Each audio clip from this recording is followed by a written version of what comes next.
を担うこのベイの力を。どんなベイだろうと返り討ちにしてやります。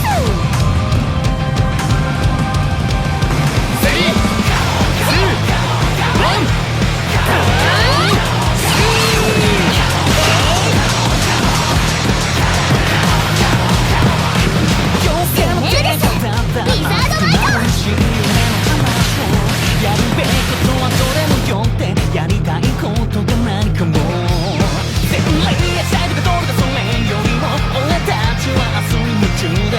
わけもなく走ってみたりさわけもなく涙を流したりしたこれで決めます。思い出せ無茶な日々す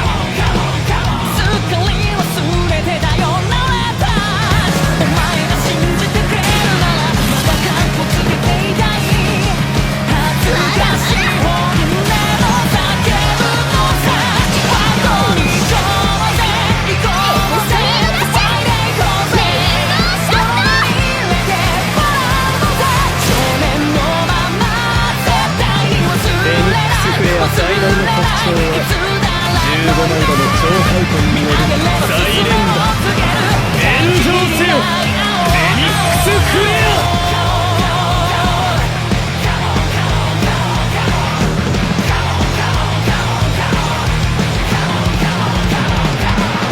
知ってしまえばいざ現実とはどんな場所かってなんてずっとないと強いヘルスリーバーけかれなきゃいいスリーどれもこれも全部やったら情けなくなるそん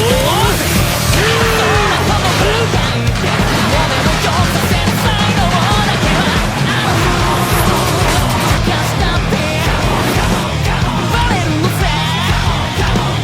まだまだ遊び足りないお互いにどこまでいつまでなんてこと話すのは後にしようやることは一つだ。回りたくて仕方ない